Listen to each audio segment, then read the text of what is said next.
بسم الله الرحمن الرحيم اقرأ باسم ربك الذي خلق خلق الإنسان من علق اقرأ وربك الأكرم الذي علم بالقلم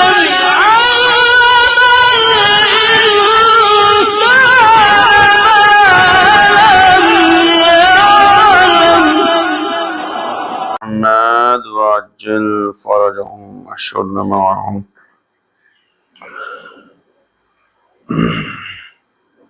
حدیث جو ہے آج کے حوالے سے آپ کے سامنے پیش کریں کہ مولا امام جعفر صادق علیہ السلام نے ارشاد فرمایا المؤمن بین مخافتین ذنب قد مضى لا يدری ما صنع اللہ فیہ وعمر قد بقی لا يدری ما يکتسب فیہ من المہالک فهو لا يصبح الا خائفا ولا يصلحه الا الخوف. مولا نے ارشاد فرمایا کہ مومن کی خصوصیات کے سلسلے میں کہ مومن دو خوف کے درمیان اپنی زندگی کو گزارتا ہے. ہمیشہ مومن جو ہوتا ہے وہ دو خوف کے درمیان ہوتا ہے. اس کے وہ جو ہے بعض جو دو خوف جو پایا جاتا ہے. ایک مومن کو ہمیشہ کس چیز کا خوف ہوتا ہے؟ ایک خوف یہ ہوتا ہے کہ اپنے گزرے ہوئے گناہ کا خوف، کہ نہیں جانتا اللہ نے اس کے بارے میں کیا فیصلہ کیا. اس کو ہمیشہ اس چیز کا خوف رہتا ہے. لہذا جب اس کا خوف رہتا ہے تو اس کے لیے استغفار کرتا رہتا ہے. اس کو نہیں پتا کہ وہ جو گزشتہ میں اس نے گناہ کیا ہے، خداوند عالم نے اس کے گناہ کے عوض میں، اس کے بدلے میں اس کے لیے کیا فیصلہ کیا ہے. اب اس کا جو ہے کیا نام، اس کی سزا کیا ہوگی. وہ اپنی سزا سے بے خبر ہے، وہ اپنے فیصلے سے بے خبر ہے. لہذا اس چیز پر خوف ہوتا ہے کہ جو اس نے گناہ کیا تھا. لہذا امام نے فرمایا کہ دو چیزوں کے درمیان، دو خوف کے درمیان انسان جو مومن ہے اس کی زندگی گزرتی ہے. ایک گزشتہ جو اس نے گناہ کیا تھا اس کے بارے میں نہیں پتا کہ اللہ نے کیا فیصلہ کیا. لہذا اب جب اس کو احساس ہوتا ہے، جب بھی جو ہے مثلا اس کے بارے میں خیال آتا ہے گزشتہ گناہ کے بارے میں، تو وہ ہمیشہ اپنے پروردگار عالم کی بارگاہ میں استغفار کرتا ہے، توبہ کرتا ہے، تاکہ اللہ اس کے جتنے بھی گزشتہ گناہ ہیں اس کو معاف کرے. دوسرا خوف کون سا ہے؟ دوسرا باقی ماندہ زندگی کا خوف. ابھی جو زندگی بچی ہے، ابھی تو جو گزر گئی وہ تو گزر گئی، لیکن ابھی جو زندگی اس کی گزری ہے اس کے بارے میں خوف، کہ نہیں جانتا اس میں کیا آفتیں آنے والی ہیں، اس کے اوپر کون سی مصیبتیں اس کے اوپر آنے والی ہیں، کون سی پریشانیوں میں مبتلا ہونے والا ہے. لہذا اس چیز کا اسے خوف رہتا ہے. جب اسے اس چیز کا خوف رہتا ہے، باقی ماندہ زندگی جس کے بارے میں نہیں پتا کہ آئندہ کیا ہونے والا ہے، کون سا خوف مسنجو، کون سی آفت و بلا اس تک آنے والی ہے، تو لہذا اس کی جو ہے اس کے لیے وہ دعا کرتا ہے کہ پروردگار عالم کوئی ایسا کام نہ ہونے پائے، کوئی ایسا گناہ نہ ہونے پائے کہ جس کی وجہ سے آئندہ کی جو مصیبتیں زیادہ ہو جائیں یا آفتیں آ جائیں. اور وہ دعا کرتا ہے ہمیشہ، اس کی ہمیشہ ایک دعا رہتی ہے، پروردگار عالم ہماری جو ہے آنے والی تمام آفتوں سے ہم کو جو مقابلہ کرنے کی توفیق دے اور اس سے ہم کو بچائے رکھ. یہ دو اہم چیزیں، گزشتہ گناہ پر پچھتاوا، آنے والی مصیبتوں سے مقابلے کے لیے ہمت کرنا جو انسان کے لیے، یہ دو اہم چیزیں. لہٰذا امام نے فرمایا کہ پس وہ صبح نہیں کرتا، یعنی اس کی صبح نہیں ہوتی ہے مگر خوف کے ساتھ، اور اسے درست کرنے والی چیز صرف خوف ہے، اور ان تمام چیزوں کو خوف ہی ہے کہ جو درست کر سکتی. وہ کس طریقے سے؟ جب انسان کے درمیان، جب انسان کے ذہن میں ہمیشہ اس چیز کے بارے میں خوف ہوگا تو وہ گناہ کے قریب نہیں جا سکتا ہے، وہ جو ہے کیا نام ہے کسی نافرمانی کے نزدیک نہیں جا سکتا، کیونکہ اس کو خوف ہے کہ اگر یہ ہم نے کیا تو پھر اس کی کیا سزا ملے گی، وہ اللہ جانتا ہے، سزا کے بارے میں نہیں پتہ ہے. لہٰذا وہ سزا سے اگر بچنا چاہتا ہے اور اس کے عطاب سے بچنا چاہتا ہے تو اب اس کی ذمہ داری ہے کہ وہ ان تمام چیزوں سے پرہیز کرے کہ جو اس کو جو ہے گناہوں کی طرف لے کر جا رہے ہیں، خدا کی نافرمانی کی طرف لے کر جا رہے ہیں. وہ اپنے آئندہ کو تابناک کرنا چاہتا ہے، روشن کرنا چاہتا ہے، لہٰذا آئندہ کے بارے میں اسے فکر ہے،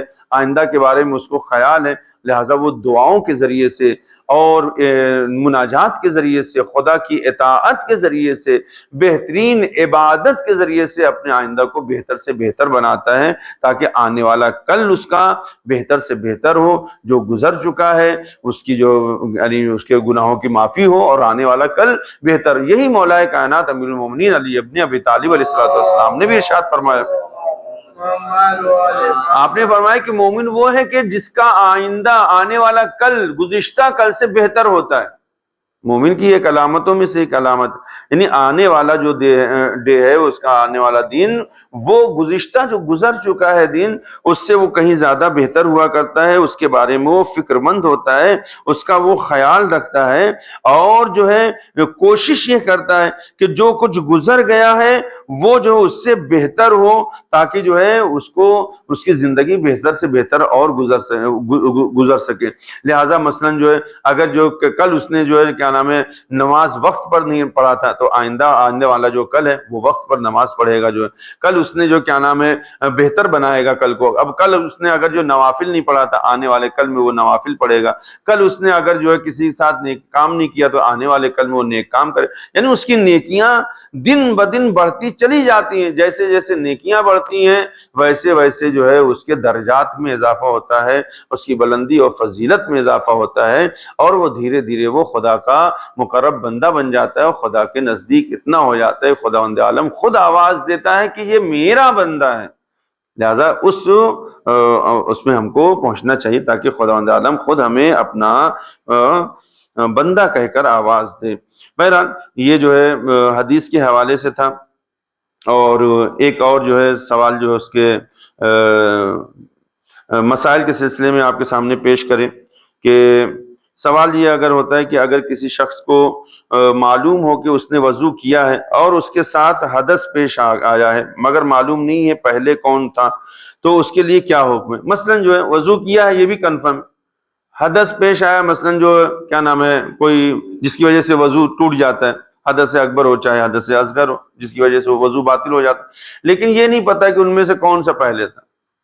پہلے وہ ہے وضو کیا تھا یا پہلے حدث ہے یا پہلے حدث ہے بعد میں وضو، تو اس کو کیا کرنا چاہیے؟ تو بہرحال اس میں جو بہت سے جو علماء کرام اور جو آیات اعظام کا جو فتویٰ ہے وہ کیا ہے، وہ یہ کہ اگر کسی شخص کو معلوم ہو کہ اس نے وضو کیا اور اس کے ساتھ حدث پیش آیا، مثلا اس نے پیشاب کیا ہے اور اس کو یہ نہیں معلوم کہ پہلے کون سی بات واقع ہوئی، تو آیا وضو یا پیشاب اگر یہ نماز سے پہلے ہو تو ضروری ہے کہ وضو کرے، پھر سے وضو کرے، اور اگر نماز کے دوران ہو تو ضروری ہے کہ نماز توڑ کر وضو کرے، اگر نماز کے بعد ہو تو ضروری ہے کہ وضو کرے اور جو نماز پڑھی ہے اسے دہرائے۔ کیوں؟ کیونکہ اس کو یقین نہیں تھا نا کہ کون سا پہلے، لہٰذا جو بغیر وضو کے تو نماز نہیں ہو سکتی ہے نا، لہٰذا جب بغیر وضو کے نماز نہیں ہو سکتی ہے تب اس کو جب بھی یاد آئے گا تو اس کے لیے وہ کوشش کرے۔ سستانی صاحب کا کیا ہے، آپ نے جو فرمایا کہ جس شخص کو معلوم ہو کہ اس نے وضو کیا ہے پہلی چیز، اور اس سے حدث بھی واقع ہو گیا ہے، مثلا اس نے پیشاب کیا لیکن اسے یہ معلوم نہ ہو کہ کون سی بات پہلے واقع ہوئی ہے، اگر یہ صورت نماز سے پہلے ہے پیش آئی تو اسے چاہیے کہ وضو پھر سے کرے۔ جو نماز سے پہلے ہی اس کو یہ خیال ہے، وہ نہیں پتا وضو میں نے پہلے کیا تھا کہ پیشاب پہلے کیا تھا، پیشاب پہلے کیا تھا کہ وضو پہلے کیا تھا، تو آپ کا فتویٰ کیا ہے کہ نماز سے پہلے اگر ہے اس کو تو کیا کرے کہ پہلے جا کے پھر سے وضو کر، کون سی بڑی بات ہے، وضو کر کے پھر سے نماز پڑھے جو ہے، تاکہ اس کی نماز جو ہے صحیح واقع ہو سکے جو ہے، اور اس کے بعد وضو کرے گا۔ اور اگر نماز کے دوران پیش آئے تو نماز توڑ کر اس کو جو وضو کرنا ضروری ہے۔ اگر بیچ میں اس کو خیال آ رہا ہے نماز کے بیچ میں کہ نہیں پتا وہ وضو میں نے کیا تھا کہ پہلے کیا تھا، پیشاب کیا تھا، تو اس کی صورت میں کیا ہے کہ بغیر وضو کے نماز نہیں ہوتی، نماز توڑ کر جائے گا، وضو کرے گا، اور وضو کرنے کے بعد پھر سے آ کے نماز پڑھے گا۔ یہ حکم ہے۔ اور اس کے بعد جو ہے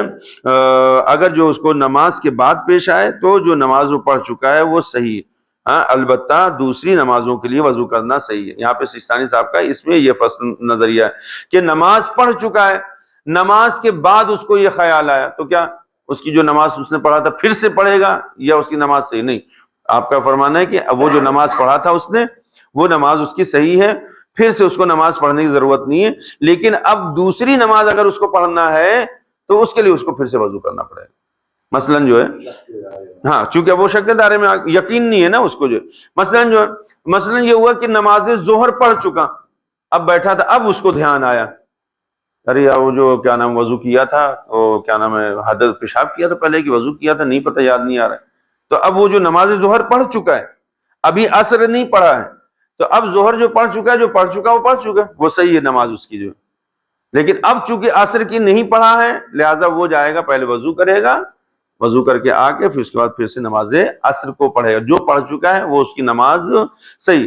درمیانی نماز میں اگر یاد آ رہا ہے, بیچ میں پہلی رکعت پڑھا تھا تب یاد آ رہا ہے اس کو, ایسا خیال آیا اس کو, تو کیا نماز کو وہیں توڑے گا, جا کے وضو کر کے آ کے پھر سے نماز پڑھے گا. جی جماعت کے بیچ میں کھڑا ہے تو ایک آدمی سے گیپ نہیں ہوتا ہے بہت زیادہ, آپ جا کے نماز پڑھ سکتے ہیں. ہاں جا کے فوراً جائیے, وضو کر کے آ کے کھڑے ہو جائیے فوراً جو, تاکہ وہ جو گیپ ہے وہ بھی پورا ہو جائے گا جو. ہاں اور ویسے بھی جو بیچ میں ایک گیپ ہو رہا ہے تو اس سے آپ کو تو جانا ہے نہیں نماز کے لیے, پھر سے واپس پلٹ کے آنا ہے, فوراً آ کے جوائن کر لیے تو اس سے کوئی فرق نہیں پڑتا. اب وہی نماز سے پہلے اگر آپ کو ہو گیا کہ نہیں وضو کیا ہے کہ نہیں کیا, بہت دیر سے بیٹھے تھے قرآن پڑھ رہے تھے, تو آپ جائیے پہلے وضو کریے, پھر اس کے بعد آنے کے بعد نماز کو اسٹارٹ کریں گے. وآخر الدعوانا الحمدللہ رب العالمین. صلوات پڑھیں. اللهم صل على محمد وآل محمد. اللهم صل على محمد